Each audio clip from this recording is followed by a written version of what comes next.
Alright, so start recording na tayo. I've been testing this for a while now. And good morning, good evening to every one of you. I hope that you're doing well, you're doing fine, and doing alright. So, syempre, yan ang ating goal for this day is that you're all fine and you're doing well, very well. Ayan. Ngayon pa lang sinet up, ano. Okay. Yun. So, now, our discussion for today would be quite different. Una-una sa lahat, I'm very sorry I wasn't around. This lesson is intended for BPED, English and Filipino because I was not around that much because of different meetings that we have, especially right now. We have a lot of activities for main campus and Meneses campus. Napakadami. And kahit patapos na, and lalo na patapos na ang semester, so marami talaga siyang mga activities and hindi na rin kami makahinga sa dami. But it's part of being a college, okay, student. You need to be flexible. And in the future, you will also become a DepEd teacher or maybe a worker which wala talagang isang bagay lang. Last time, we have discussed the physical ng isang bata. So let us have a review of what we did last time. Last time, we have discussed the role of the caregivers. So for the different age groups, we have discussed personal care and hygiene and skills that is present, the fine motor skills, and so on and so forth. Yeah, so we've discussed it before this day. And now, we shall have the cognitive development of the preschoolers. I'll be using my favorite color today, my favorite pink. So now let us have the cognitive development of preschoolers. Now, like the usual, for the usual natin, what we always do is I will give the house, and then I want this house to write this on their notebooks. Alright, as part of your recitation, and your leaders shall check if you really write it down. It's the discretion of the leaders what point shall they give it to you. Basta nandyan pa rin tayo sa recitation pa din natin. But instead of recitation, it will now be on your activity part. Sa activities natin siya ilalagay. Itong lesson, yung next lesson pala, sorry. Kasi wala pa dito. Yung susunod na PowerPoint presentation, dito pala, ano pa din tayo? Assignment pa din. So, kailangan part siya ng assignment nyo and ng recitation. Okay, so recitation siya, house points tayo dito. Okay? So, and deduction kapag hindi siya na-check. So, mag-check sa Ravenclaw. Sa Ravenclaw ay ang Hufflepuff. Ang Hufflepuff, okay, magsisend kayo ng screenshot sa Slytherin. Slytherin, ang mag-check ay Ravenclaw. And then, Gryffindor. Ano pa ba ang hindi natin na-check? Hala, hindi ko na. 1, 2, 3, 4, 1, 2. Ay, sorry. Mali. Erase muna tayo. Highlighter pala to. Sorry. Okay. Remove. Okay. So, I'll mag-check ng notebook for the house points. So, magbigay si leader na lang ng siguro within a week. So, next week, isa to sa check ninyo ng Filipino, English, and BPED. Si Ravenclaw, mag-check sa Ravenclaw, Slytherin, Gryffindor, Hufflepuff. So, ang mag-check sa Ravenclaw would be Slytherin. Then, Slytherin ang mag-check ay Gryffindor. And then, Hufflepuff ang i-check ng Gryffindor and then Ravenclaw. So, ito yung magiging natin. Sino mag-check ng bawat house? So, siguro, I suggest the leader should talk and then give a specific time kung kailan siya i-check.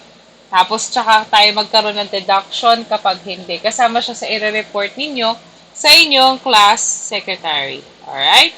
Class sec tayo dyan. Alright? So now, let's go back with the early childhood cognitive development of the preschoolers. For your first task, Although this is go to your room, no anymore because this is online class. I want you to share your insights about the quote on the next slide. Alright? Discuss it with your, you don't need to discuss this on your group members because you cannot, of course. But you just write what you think for this matter. Ayan. Childhood is a world of miracle and wonder. As if creation rose, bathed in light, out of darkness, utterly new, fresh and astonishing. The end of the childhood is when one got used to existence, one has become an adult. Please make sure that all houses must have their insights about this. What's the meaning of this? This could be one sentence. One sentence lang. You don't need to put a lot of sentence, just one sentence to share your insight about this matter. Now, let's go back with our lesson. Siyempre, fast-paced tayo. Now, according to this one, brain connections in the preschool years. We always think brain, okay, brains. What kind of brains that do these kids have? Diba? One of the things that you will ask what kind of brains do these things have? They are more creative than us, but they are a bit stupid. Okay. They are a bit stupid in a way, but what kind of life do they have? What kind of thinking do they have? So the question is, how does the brain function in preschool? Now, because of fascinating developments in neuroscience, brain development of young children have been great interest to the early childhood. Brain research findings point us to more effective ways to care for and teach preschoolers. Now, from science lessons you had in high school, even you will remember that the brain is composed of numerous cells called neurons. So, naalala niyo yan, ano? During your science lesson that neurons again is numerous cells ay composed ng brain that connects to other functions. Cell connections are what we call synapses, sometimes also referred as synaptic connections. Now, did you know? So this is a fun fact. One, human brain contains 50 billion neurons at birth. Imagine, so many neurons, 50 billion pesos. Just imagine right now, maybe you have a 1,000 peso. But this 1,000 peso will be doubled and doubled and doubled and doubled and doubled. Imagine how many neurons you have. But, of course, you cannot see it right now. We need to operate your brain. Kailangan natin i-operate siya. But imagine, no?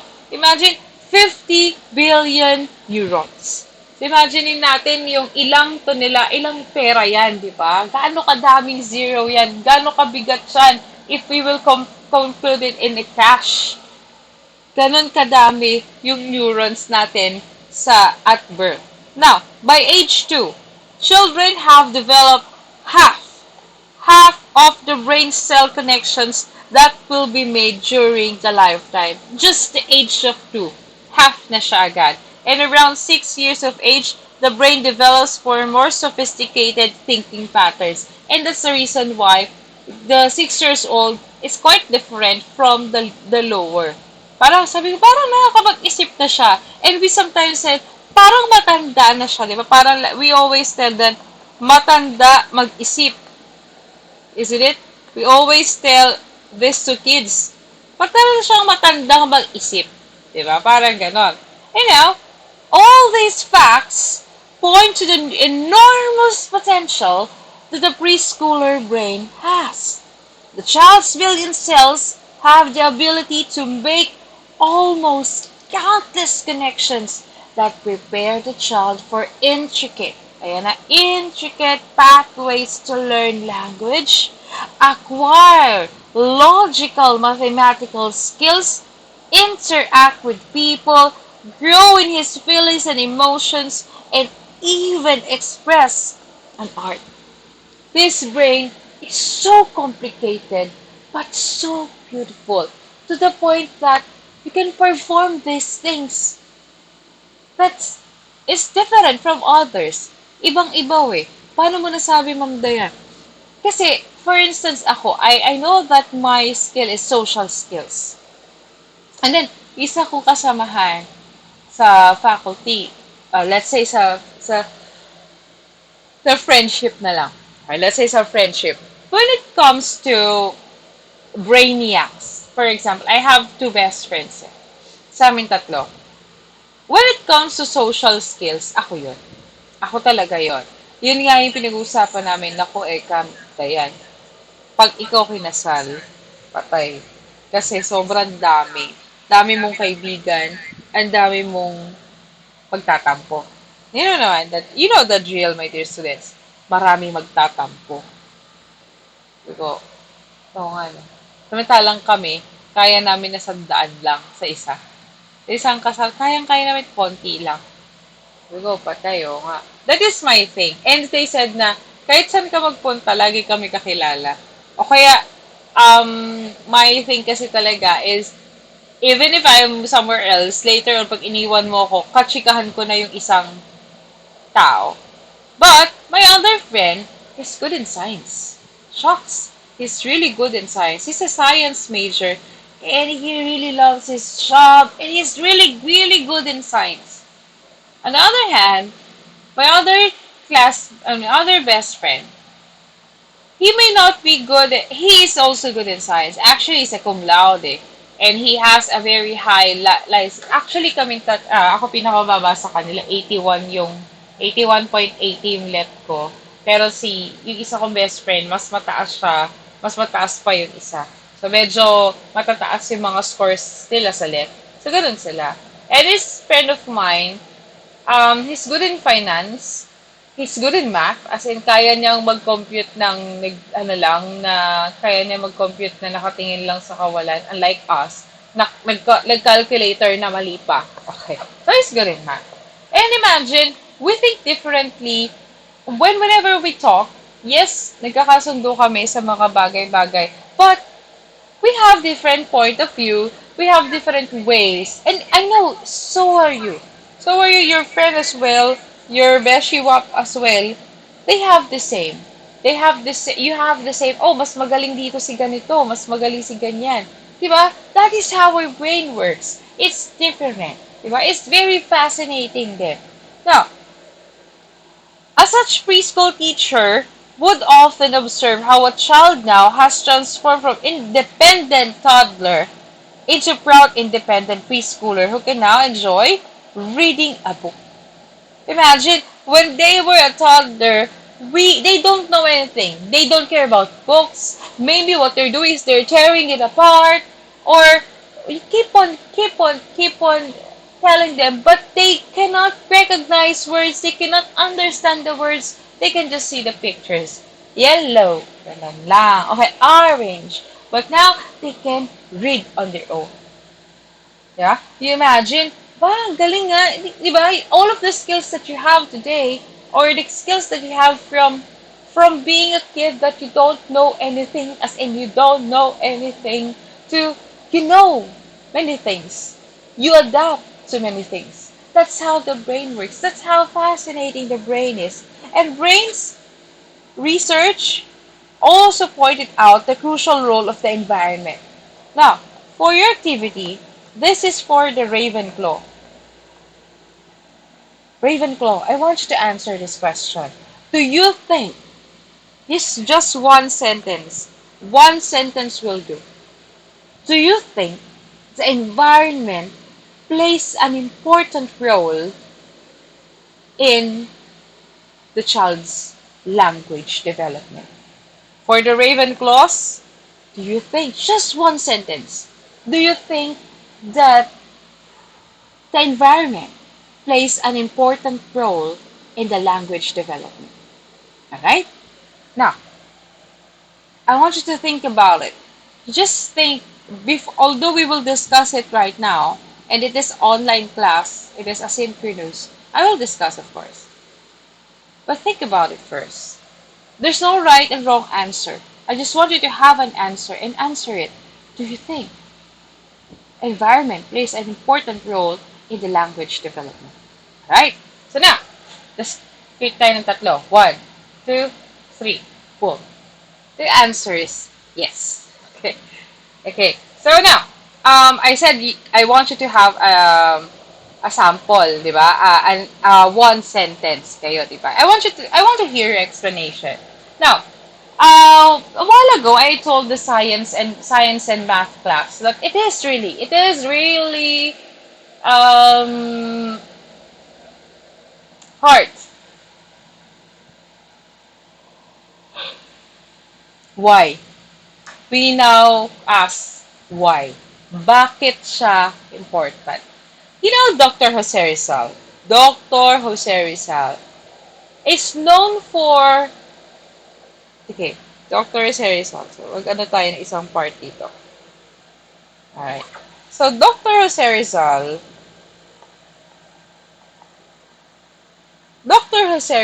has a mother. And her mother is Doña Dolay. That this is nickname. Okay. Doña Dolay is his mother. And we usually, when we were younger, maybe some of us are showered with toys. Some of us are not showered with toys. Some of us have strict parents, isn't it? But for Dr. Jose Rizal, her parents, especially his mother, loves books. They have story time compared to others. I have to admit, our family is not like Dr. Jose Rizal's. Hindi siya ganon eh. Ang aming pamilya ay hindi ganon. Hindi kami masyadong ma-reader. But I love reading books. But I've learned, but my mom actually bought books for me, but no story time. But my father loves stories. He keep on telling us stories. But I love reading stories back then. Nahilig talaga ako magbasa. Pero hindi ako brainiac na bookworm. I'm not a bookworm, but I do love reading sometimes. Okay. So, marami din akong books. Marami din akong pinabigay na at dinonate. Now, if Jose Rizal's upbringing, the reason why he is like that, because Dr. Jose Rizal he is known, the reason why he's like that, because of his environment. Number one, aside from Doña Dolay, Pasiano. Pasiano, his older brother, if you watch Gomburza, alright? So if you watch Gomburza, you know that Pasiano is the student of one of the pari doon. And in addition to that, Dr. Sersal witnessed the garote. Now, the books came from other countries, which have different beliefs. And that is the reason why they don't want other country beliefs and what so on and so on. Right? Now, environment of Dr. Celizar is really good when it comes to academics. And my dear students, environment for the language environment of a kid, language for the language development is very important. Why? Because when a kid grow up in a family that speaks in English, Filipino, and other languages, the kid will adapt it easily. If, for example, he or she will grow up in a family in which books are important, education is important, he may not be the most educated person, but so on and so on, but he knows the value because the family values it. For instance, the mother will buy lots of books so that he could read and he could learn something. So that's it. That's part of it. The environment, and also how they think and how they raise their kids will play a part on the language development and the cognitive development of the kid.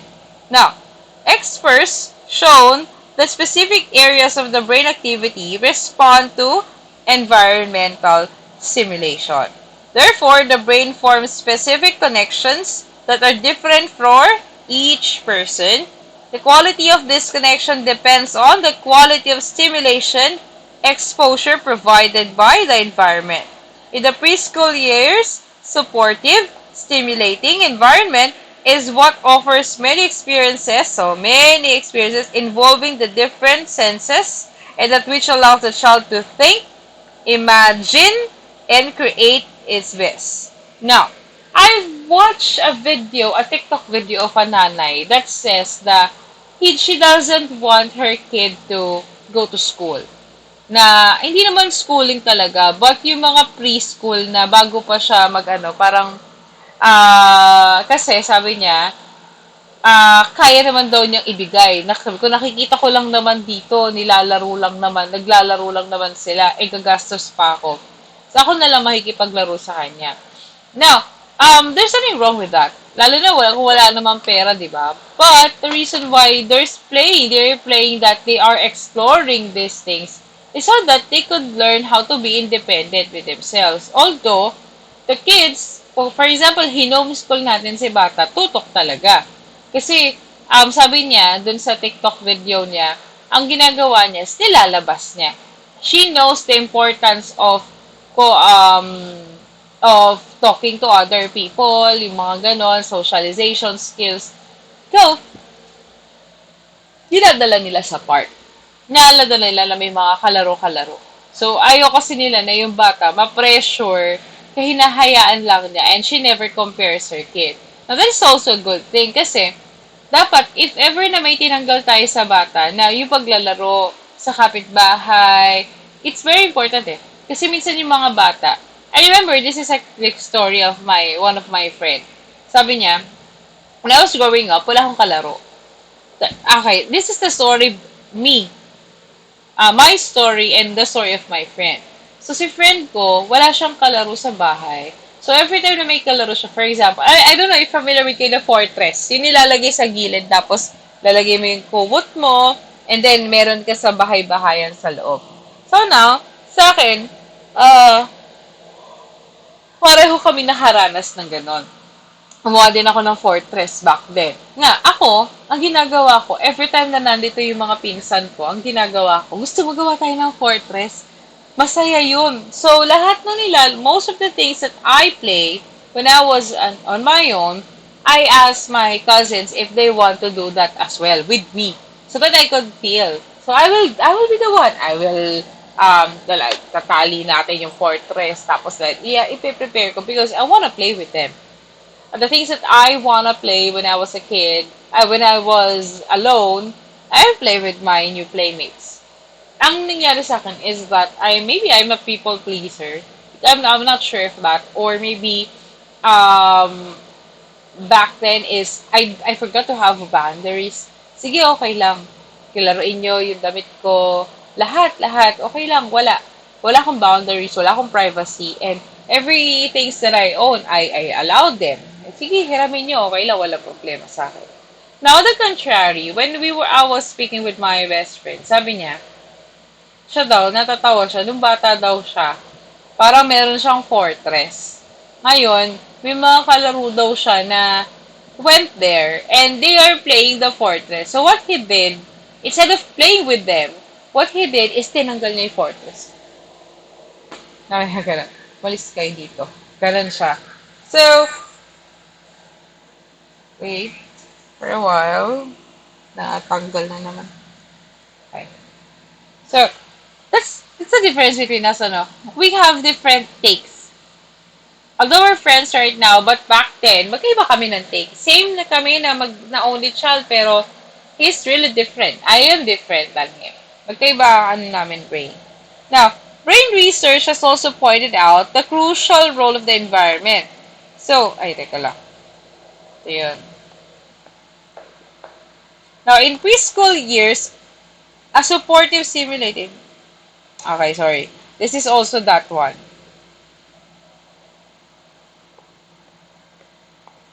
And this environment can be provided for good combination of healthy and functional family environment and a quality preschool program. What did the milk commercial say? Expose, explore, experience. When we add all this lead to exponential brain development. So, stimulation. Stimulus. That's why, as a family, we need to provide this to our kids. That's why it's hard to become a parent or it's hard to become a kid. As for the language and development naman tayo, this is good because we have English and Filipino. Now, English and Filipino majors are both language, so this is their turf. Last time si BPED dun sa mga skills, sa physical skills. Now, let us now go to the language development. As children go through early childhood, their grasp of the rules language increases for the morphology, semantics, and pragmatics. Symbolic thinking involves language. Now, we say it is symbolic because letters are symbols. Diba? Kaya symbolic siya talaga eh. Letter A, E, I, we don't care about that kahit matapos pa yung Even if you finish that, we don't care about that, we don't understand.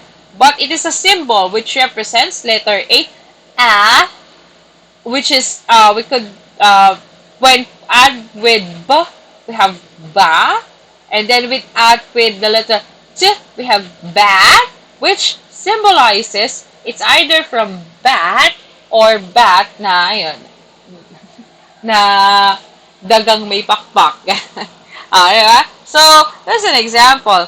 Now, thinking involves language, literacy, and dramatic play. Children rapidly conclude that sounds staying together to make words and words represent ideas, people, and things. Throughout the preschool years, children's language development becomes increasingly complex in four main areas. Phonology, which is speech and sounds. Phonology, lahat ng pronunciation under nun. Semantics, word meaning. So what is the meaning of these words? And syntax, sentence construction, kasama dyan ang grammar. Okay, the grammar part. And pragmatics is conversation or social uses of the language. Now, as a child grows, they will now know how to talk. What is the correct way of talking to adults? Diba we always say, wag mo akong sinasagot. Diba? We keep on telling that. Gusto ko ng respeto. Wag respetuhin mo ako. Diba? But for the preschool, what is respeto? And then we may ask their parent, Mami, what is respeto? Then tapos sabihin naman ni parent, ano anak, pag kunwari, ganito, ganyan. Ang layo kasi hindi naman niya alam yung context eh. Respeto pala kasi madaldal siya. So, now, dito, alam din natin that kids are madaldal and we cannot share information to them because what will happen is they will tell it to other people. And they also don't know how to preno. Okay? How to beep beep because sometimes they now tell this sort of stories to the adults. Okay? So, very offensive. For instance, when I was young, I told my mother's coworker that ayoko sa'yo kasi bakla ka. Para di ba ganon? That is when I was young. I'm not a homophobic or what, but back then, that's me being a child. And that's the reason why, as a parent, the parents need to make sure that their kid won't do that, no? Now, as they advance in age, as they continuously interact with people, preschool children expand rapidly in vocabulary. Okay, preschool children expand rapidly. Vocabulary fast mapping, a process by which children absorb meaning of new information after hearing it once or twice. Okay, so ayan absorb meaning, okay, once or twice in conversation. Preschool children combine syllables into words and words into sentences in increasingly sophisticated manner. Now, preschoolers have very rapid sila sa paghahanap ng mga pagpa-plus-plus ng mga words. Okay? So, okay, for a while,